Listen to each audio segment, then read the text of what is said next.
Computer science videos here today to show you guys how to convert your PDF file to a PNG on a Mac computer.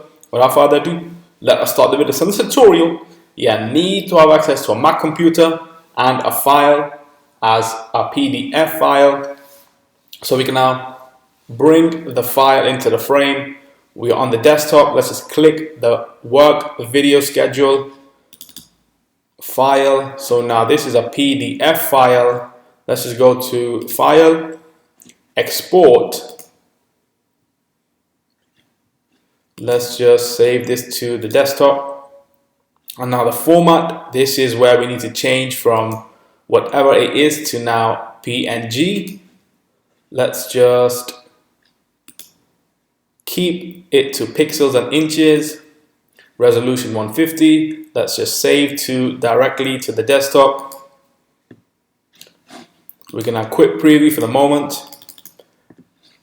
Let's just open up the PNG file, and there we go. So we can have quick preview.